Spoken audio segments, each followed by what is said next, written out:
En esta oportunidad vamos a ver algunos aspectos generales correspondientes a dos arteriopatías bastante prevalentes en la población adulta dentro de las décadas de los 50 y 60 años en adelante, las cuales conllevan ambas a consecuencias deleterias para muchos tejidos. Tomaremos el siguiente ejemplo, el de un paciente de 80 años de edad, de sexo masculino, que es hipertenso y diabético de larga data. Hace un año se le realizó una amputación supracondilia del miembro inferior por un cuadro obstructivo arterial. Hace un mes presenta frialdad en el muñón de amputación y color violáceo. La arteriografía mostró obstrucción arterial femoral. Se le practica la desarticulación de dicho muñón. El mismo es enviado a un servicio de anatomía patológica en donde se toman tacos para estudio histológico del paquete vascular, tejido cutáneo, del celular subcutáneo y del músculo. Como vemos, nos encontramos frente a un paciente con dos entidades consecuentes o simultáneas. Por un lado, la diabetes mellitus, que a juzgar por la edad del individuo es muy probable que se trate de una diabetes mellitus tipo 2, es decir, aquella que se encuentra relacionada con la resistencia periférica a la insulina. Y por el otro lado, la hipertensión arterial. Recordemos que la diabetes es una enfermedad plurimetabólica. Esto quiere decir que no solamente afecta al metabolismo de la glucosa, sino también afecta al metabolismo de los lípidos, los cuales tanto el colesterol como los triglicéridos se van a encontrar elevados con el tiempo. La diabetes no solo produce alteraciones de la estructura de la microcirculación de muchos órganos, por ejemplo, la microcirculación renal, la retiniana, la del sistema nervioso central, la cardíaca, sino que también afecta a las arterias más grandes. Por ejemplo, la arteria aorta, provocando alteraciones en su pared, generando aterosclerosis, con el consecuente peligro, porque no todas las placas ateroscleróticas van a desembocar indefectiblemente en la trombosis, pero con el peligro cierto de la generación precisamente de una trombosis. En el caso que a nosotros nos compete, es altamente probable que este paciente, y por el tiempo de evolución que se relata,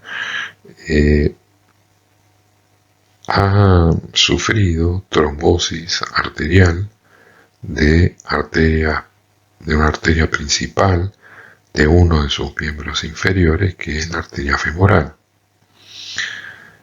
Aunque la misma haya experimentado una trombosis, lo cual provocó la primera cirugía, la misma evidentemente se recanalizó, restableció durante un cierto tiempo el flujo arterial, pero que luego ese flujo arterial se vio menoscabado y en definitiva provocó o desembocó en la segunda cirugía, directamente en la amputación. Ahora bien, la coexistencia de hipertensión arterial agrava todo este cuadro, agrava toda la lesión vascular y favorece por lo tanto a la conformación de las placas ateroscleróticas. Efectivamente, el estudio microscópico de la pieza quirúrgica permitió ver, como en estos dos microfotografías, por ejemplo aquí, un vaso arterial con una placa aterosclerótica, un trombo recanalizado, y aquí otro vaso con una placa aterosclerótica, un engrosamiento evidente de la pared arterial, un foco de calcificación distrófica y la presencia de un trombo mural.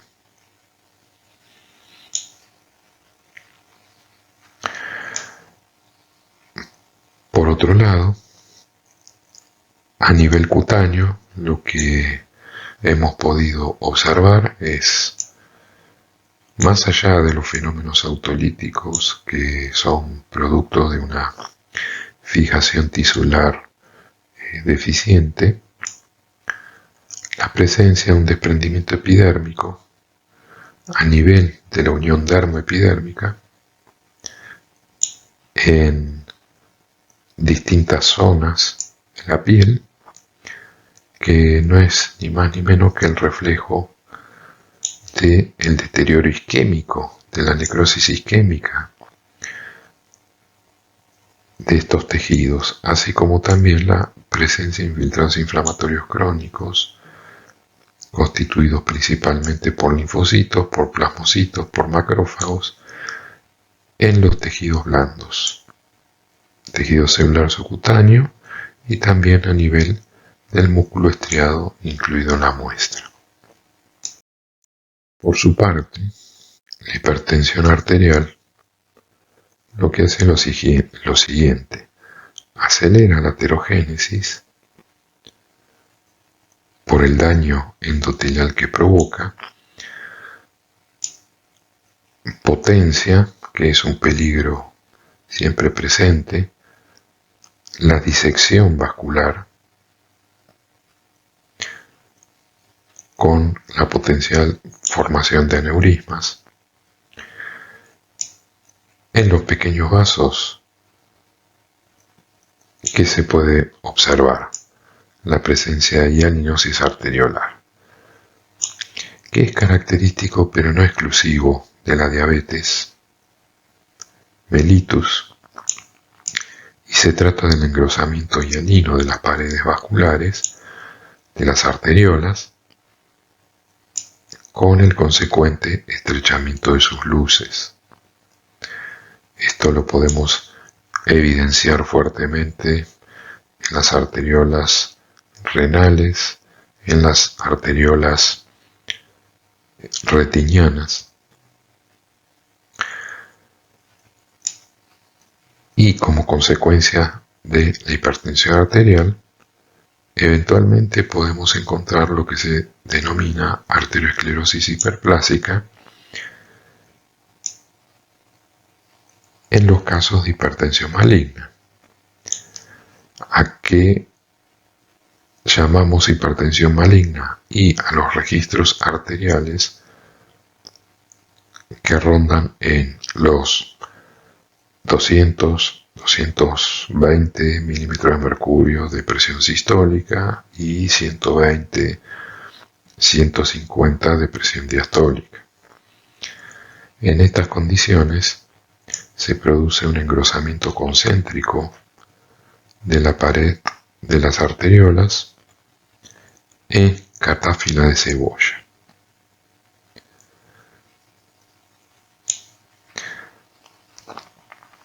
En ocasiones también podemos advertir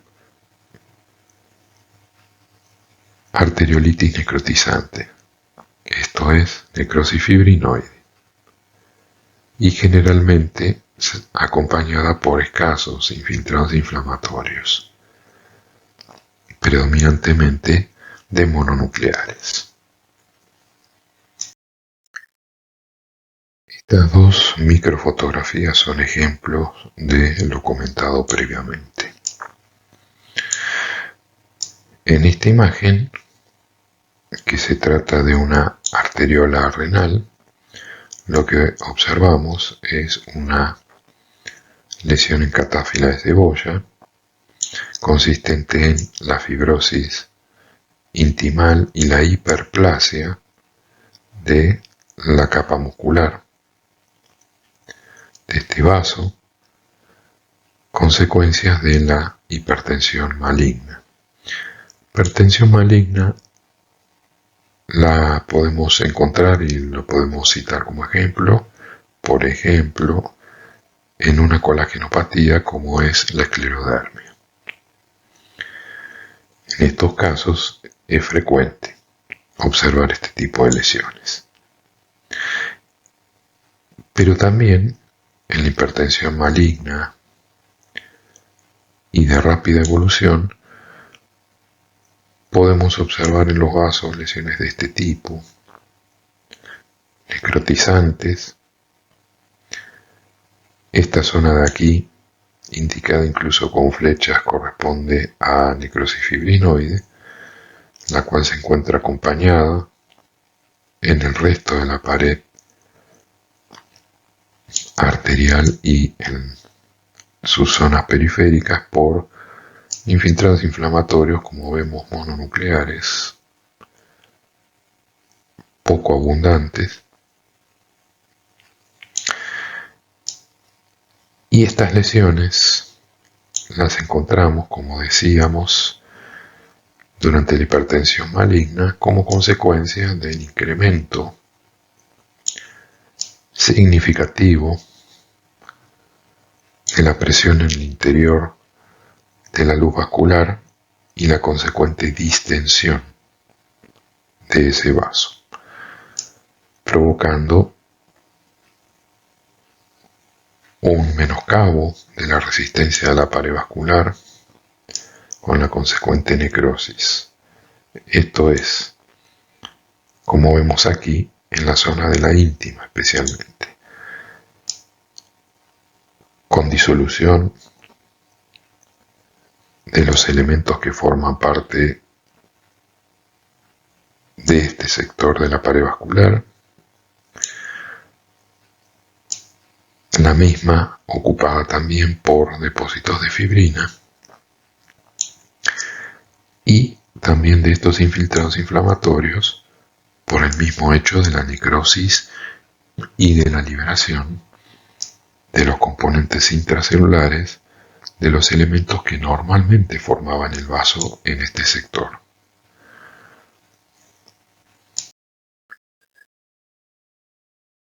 En este caso observamos dos de las consecuencias a largo plazo de la diabetes mellitus. En los vasos más pequeños, en las arteriolas, por ejemplo, como en este caso en la arteriola renal. En una arteriola renal encontramos una lesión que corresponde a hialinosis. La hialinosis no es ni más ni menos que la insudación de elementos proteicos, moléculas, desde la circulación hacia la pared vascular, producto del deterioro metabólico del endotelio, provocado por la misma diabetes mellitus. Este fenómeno insudativo lo que en definitiva hace es desplazar a las estructuras que normalmente conforman la pared vascular,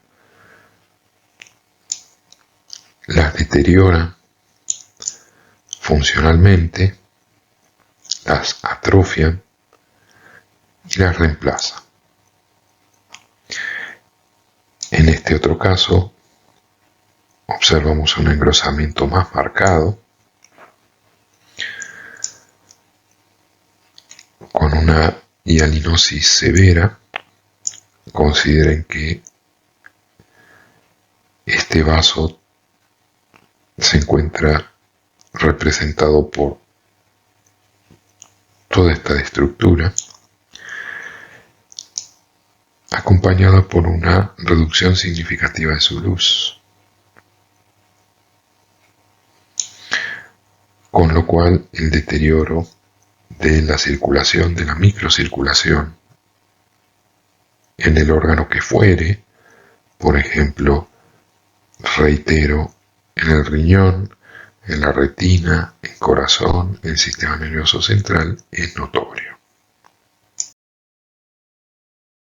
¿En qué consiste entonces la vasculopatía diabética? Bueno, consiste en una microangiopatía que corresponde a la afectación de los vasos capilares sistémicos, manifestado a través del engrosamiento difuso de sus membranas basales, lo cual puede ser puesto en evidencia a través de la tinción de Paz, y estos cambios los podemos ver en riñón, retina, sistema nervioso, corazón, etc. Por otro lado, en las arteriolas encontramos la hialinosis arteriolar, que puede estar asociado o no a hipertensión arterial. Y en los vasos arteriales más grandes, la arterioesclerosis. Es interesante recordar que el 75% de los pacientes diabéticos menores de 40 años suelen tener lesiones moderadas a graves, suelen presentar complicaciones, sus lesiones vasculares, y las mismas principalmente consisten en infarto agudo de miocardio, accidente cerebrovascular e isquemia de todo tipo. Habíamos mencionado también que una de las complicaciones de la placa de ateroma es la formación de trombos. Estos trombos, ¿cómo evolucionan con el correr del tiempo? Bueno, los trombos oclusivos pueden propagarse, es decir, pueden extenderse dentro de la misma luz vascular, pueden desprenderse fragmentos de esos trombos y embolizar, produciendo eventualmente infartos a distancia. Pueden también, y dependiendo de su tamaño, disolverse, o pueden organizarse y recanalizarse. ¿Esto qué quiere decir? Que el trombo comienza a ser penetrado, abordado por fibroblastos de la pared del mismo vaso. Todo el ambiente, el microambiente propio del trombo, fibrina, hematíes, plaquetas y leucocitos atrapados, es propicia para la penetración de fibroblastos desde la pared vascular de donde han surgido. Y es un microambiente propicio para que estos fibroblastos sinteticen tejido colágeno, material colágeno. Por lo cual, el trombo comienza a organizarse, a tomar consistencia, a hacerse fibroso. Por otro lado, las células endoteliales del vaso donde se generó este trombo, las que todavía quedan viables y son remanentes, también tienen la capacidad de penetrar en el interior del trombo, el cual se encuentra organizándose y al mismo tiempo genera luces vasculares. Con lo cual, la consecuencia de esto es la recanalización del trombo.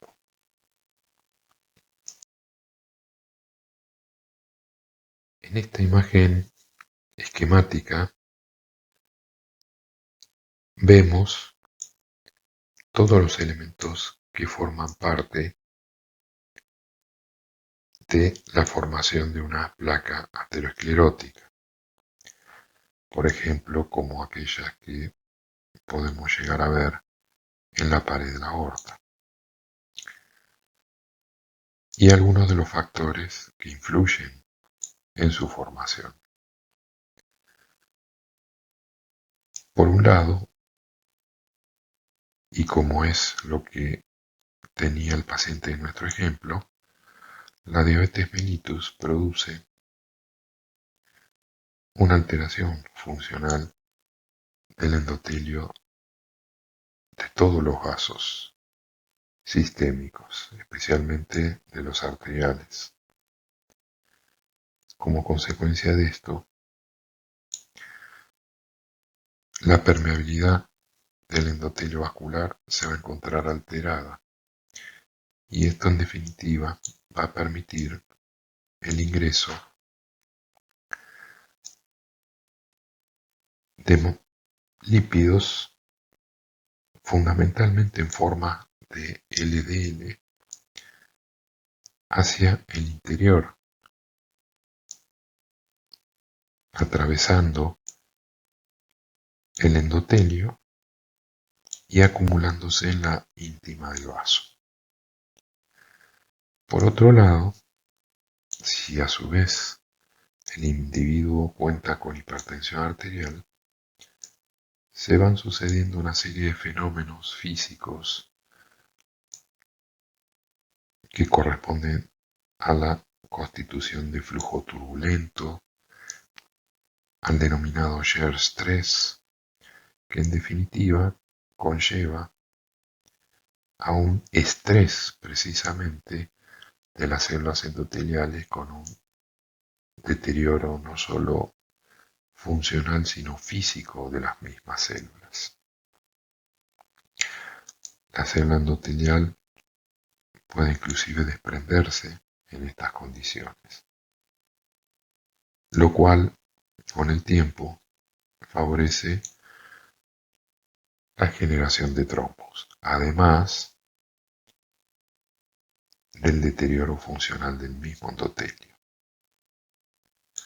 que dicho sea de paso, ese deterioro funcional a su vez favorece la activación de las plaquetas, es decir, que este endotelio deteriorado se transforma en un endotelio trombogénico. Entonces hablábamos que la permeabilidad vascular se encuentra menoscabada y esto favorece el ingreso de lípidos hacia la íntima vascular en forma especialmente de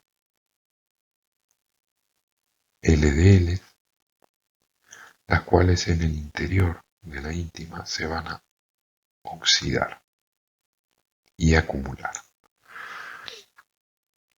A su vez,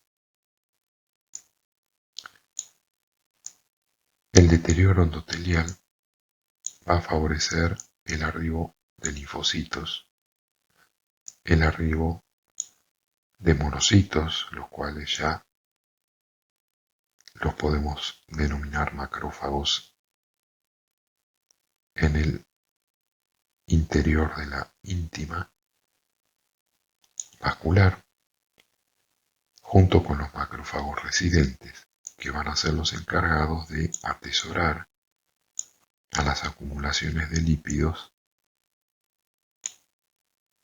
que se van a ir sucediendo. También se sabe que en todo este proceso intervienen células stem circulantes, que son similares a aquellas que podemos encontrar, por ejemplo, en la médula ósea. Estas células stem también, junto con las residentes de la misma pared vascular, son capaces, hipotéticamente, pero se cree por algunas evidencias, de transformarse en este microambiente en células fibroblásticas, en miofibroblastos, que son los encargados de producir la cubierta fibrosa de un core necrótico central que resulta de la acumulación de lípidos y de productos detritus celulares generados por la muerte de los macrófagos que atesoraron esos lípidos.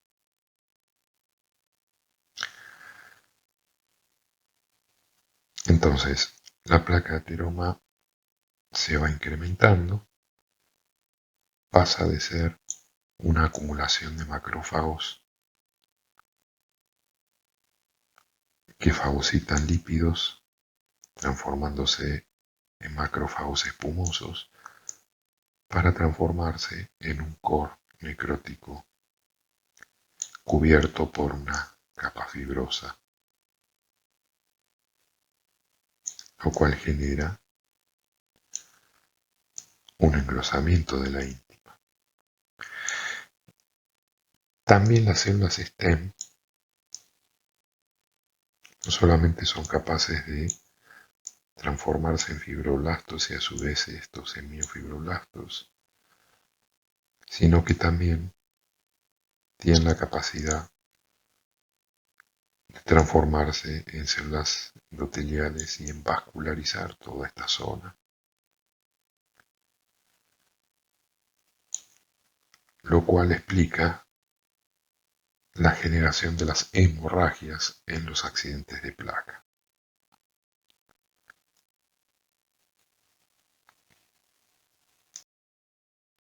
Aquí tenemos 3 fotografías correspondientes a pared de aorta torácica, pared de aorta abdominal y pared de aorta abdominal. En este caso podemos ver con cierta claridad la presencia de placas de color amarillento. Recuerde que estamos observando la cara intimal de la pared de esta aorta,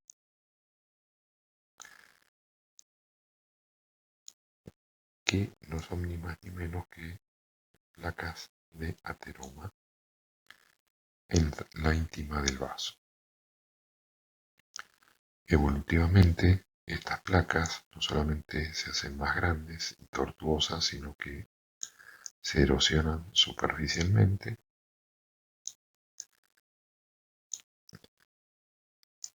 provocando trombosis, como vemos aquí, parietal. Los trombos permanecen adheridos y el gran peligro es que parte de estos trombos se desprendan y los mismos naveguen hacia los miembros inferiores, produciendo eventos isquémicos tromboembólicos. En este caso podemos ver los cambios iniciales de la pared de la aorta, que podrían corresponder bien a la imagen que vimos respecto a la aorta torácica, en donde vemos por debajo del revestimiento endotelial cúmulos de lípidos espumosos y por debajo de ellos una zona correspondiente a el core necrótico constituido por restos celulares, material proteico, lípidos, que se encuentra en la zona de transición, podríamos decir, entre la íntima vascular y la capa muscular.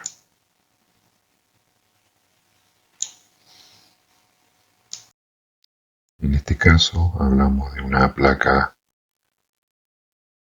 aterosclerótica más evolucionada. Con los asteriscos se representa un sector, en este caso de calcificación distrófica. Esta imagen se encuentra teñida con hematoxilina eosina, la acumulación de calcio se ve de color azul y el core de la placa aterosclerótica lo vemos aquí con numerosos cristales de colesterol. Los cristales de colesterol tienen esta forma característica de aguja.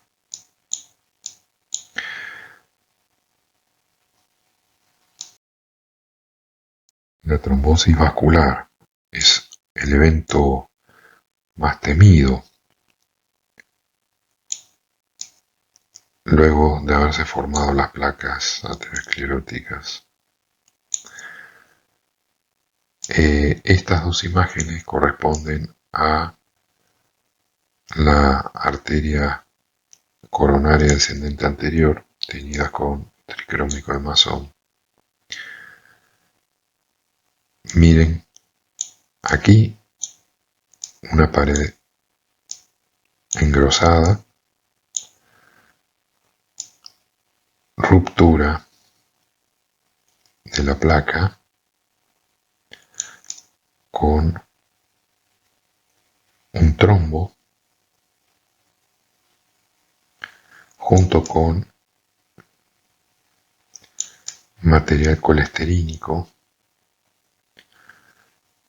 correspondiente a ese mismo core necrótico del cual ya hablamos, que en definitiva terminan cuando el mismo logra determinado tamaño, debilitando la estructura de la pared vascular. En este caso, nuevamente encontramos una placa aterosclerótica en esta sección transversal de arteria coronaria. Fíjense acá el core, como se ve bien también la cubierta fibrosa. Y aquí un trombo que ocluye parcialmente a la luz vascular.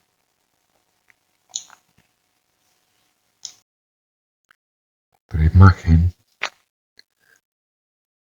teñida con tricrómico de Masson, en donde podemos ver no solo la placa aterosclerótica con acumulaciones de lípidos aquí, sino y producto de la vascularización que experimenta toda esta zona, de acuerdo a lo que vimos previamente, encontramos sectores de hemorragia. En esta otra microfotografía lo que observamos es con más detalle en relación al core necrótico, macrófagos espumosos con lípidos en su interior y algunos foquitos, fíjense, de extravasación hemática reciente, es decir, pequeños focos de hemorragia reciente. Esta es una imagen a gran aumento, con mayor detalle.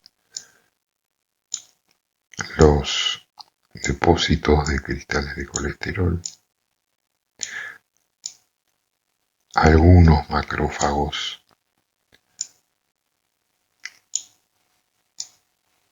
relativamente enteros y todo inmerso en este material brumoso de características eosinófilas, proteico, formando parte del core necrótico de la placa aterosclerótica. Otras de las consecuencias generadas por la aterosclerosis aórtica, especialmente en aquellos casos en donde la misma es extensa, es precisamente el debilitamiento de la pared del vaso con la consecuente dilatación del mismo, es decir, la generación de aneurismas aórticos. Otra de las consecuencias infrecuentes de la aterosclerosis aórtica es la disección aórtica.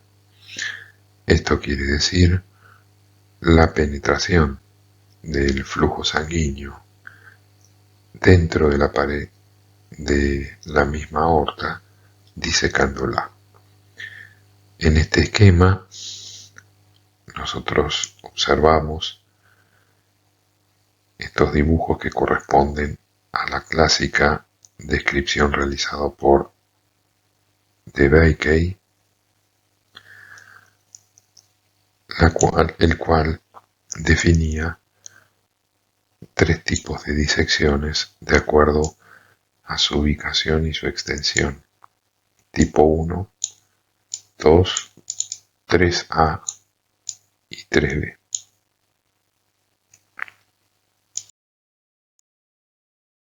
En esta imagen histológica podemos observar la pared aórtica disecada y ocupada por material hemático,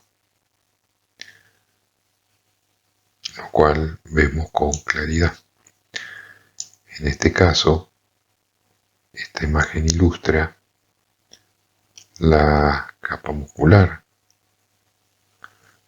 de la aorta que no presenta cambios significativos, es decir, que el proceso no compromete a la capa muscular.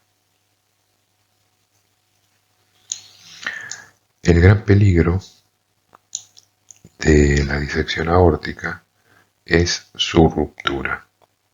Las consecuencias son catastróficas.